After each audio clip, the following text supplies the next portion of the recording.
นะโมตัสสะภะคะวะโตอะระหะโตสัมมาสัมพุทธัสสะนะโมตัสสะภะคะวะโตอะระหะโตสัมมาสัมพุทธัสสะนะโมตัสสะภะคะวะโตอะระหะโตสัมมาสัมพุทธัสสะ It means I pay respect to the Buddha, which means when a monk or a bhikkhuni started with a Namo Tassa, it means that after that it will be a Dharma talk.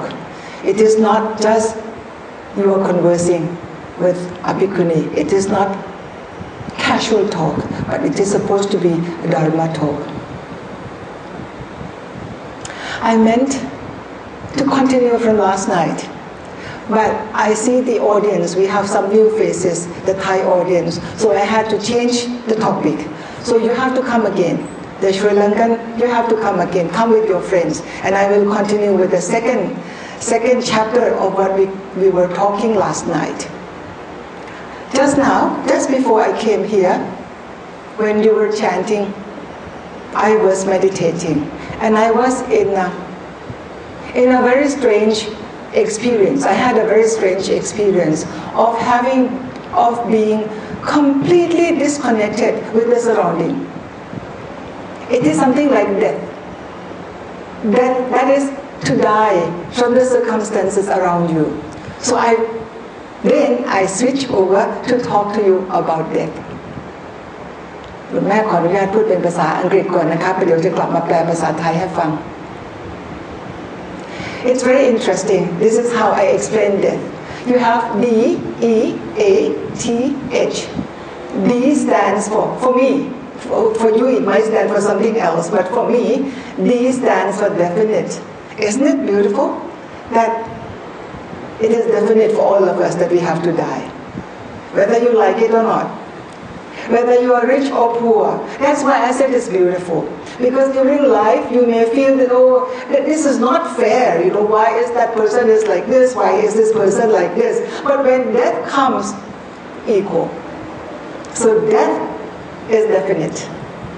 But the only thing is that we do not know when and how we're going to die. So it is one Dharma that teaches us that this truth, this reality is forever present.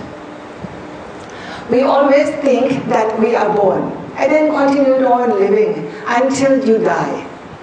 Wrong. I said wrong. This understanding is wrong. Because as soon as you are born, death is always permanently, how to say, potentiality. Potentiality to die is permanently with your birth. Right? So therefore, because death is definite, you can die any moment. It's not that, here I'm the oldest one, so all of you are looking at me that I will have to go first. That's not true. Because you see tiny coffin is for baby. Now, last month, parents, husband and wife, young husband and wife, both of them doctors, doctorate, not medical doctor. The daughter is only 2 years old. And she's having this, tumor, brain tumor. And they have operated on her for 5 times. And now the life of this little baby is hanging on life and death. And that's when the parents came asking for us to pray for her. So you see, death is forever present in all of us. In all of us. So D stands for definite. E stands for equality. Equality. Death is one factor in life that brings about equality in all of us. You can be king, you can be rich, you can be poor, you can be farmers, you can be, disabled, but all of us have to die. So death is equalizer. It equalizes all of us. You may feel terrible in life that I lead such an unsuccessful life. Oh, someone would be so proud. I lead such a successful life, but eventually you have to die. Yeah? A stands for afraid. Because you don't know truth. You don't know truth. That's why all of us are afraid of death. Now we have a joke here in our temple. One of the members, she has very severe diabetes. And the nurse was really after her not to take anything sweet. But she is so forever wanting to eat whatever she likes. And one day, after getting scolded from the nurse, she said, I am not afraid of death, but I am afraid of not to eat. Not to eat. So some people are like that, but eventually when actually death is looming, when death is looming, if you have not been practicing, then you will be shaken with the fear of death, because you don't know how you're going to die, when you're going to die. Yes? Therefore, the Buddha, just at the very last moment, when he was about to die, he was talking to the monks and said that, do not be negligent. O bhikkhus, do not be negligent. Keep practicing properly. That was the last sentence that the Buddha said before he died. So it's a reminder for all of us that it's not because you are young and full of vitality that you will not die. You will die unexpectedly. Sometimes death comes so unexpectedly. Sometimes death comes very beautifully. Just like the one we went to funeral yesterday, the lady was 75. And she just communicated with her son in Germany on email. And then she went very softly, very quietly. And when the servant went in to check on her, she was just lying very beautifully, I would say beautifully. So death has been kind to her, so to say, because sometimes death could be ugly. Death could be tormenting for both the one who is dying and for the living ones who are watching her. That could be painful also. So therefore we are afraid. But if we have been practicing according to the teaching of the Buddha, then we know it is only natural. So live in the present moment fully.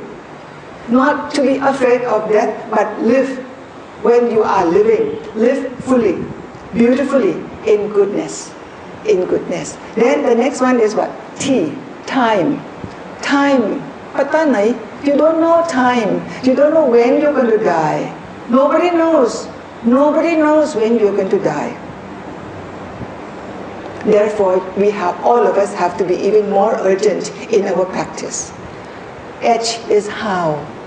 How we are going to die is equally, we do not know equally just like time. Because if we know how we are going to die, then I'm going to prepare for a beautiful death. But because you don't know, so you have to make every minute as though you are leaving. This comes to a reminder, a very clear reminder to practice. We always seems to be negligent. And we think that we are going to live forever. We behave as though we are going to live forever. But actually, we can go any moment. Just like just now, I had this experience of almost death in this present moment. So, be urgent and always practice as though you are going to go this day. So when you are going to go today you are living, suppose. Today you are living, and you have only last 2 hours. What are you going to do? What are you going to do? That's very good practice.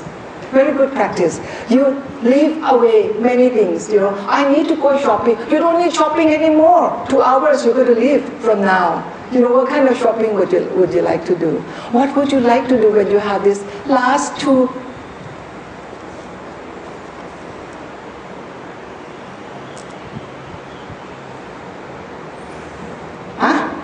Falling asleep already? Good. Keep your eyes open. Keep your eyes open big. Because you don't know how I'm going to throw this at you. So you better be awake.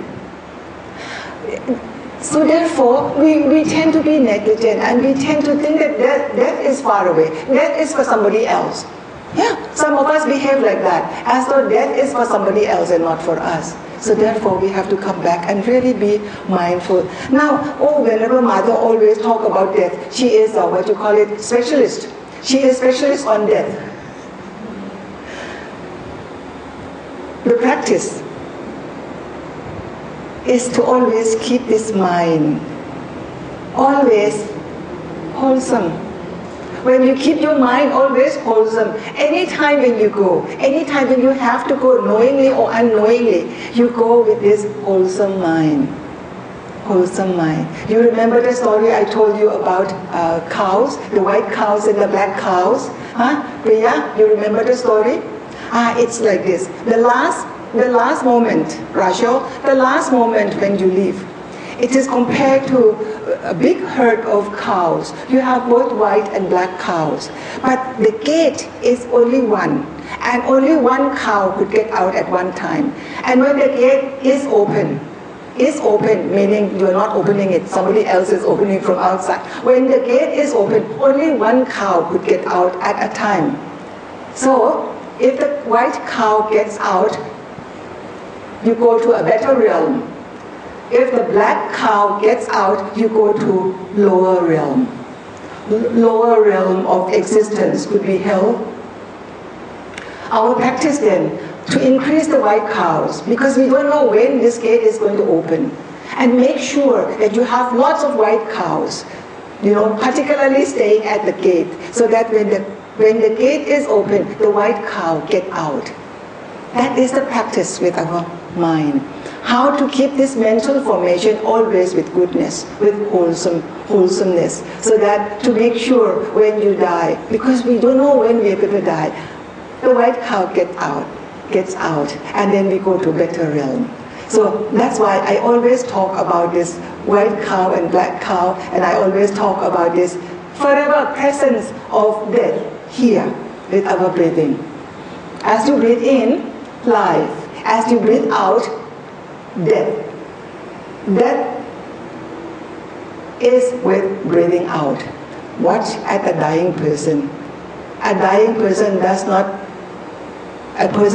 die halfway, breathing in and breathing out. Breathing in and breathing out, and that's it. No more breathing in. Yes? Particularly, Lukeที่เป็นพยาบาล the nurse, you have been watching a person dying. You watch how this person takes in breath and then out, exhaling. Bas, khatam ho gaya. Life comes to an end when there is breathing out without breathing in. So all this, is a reminder for us to, whatever time we have, we need to, don't waste your time.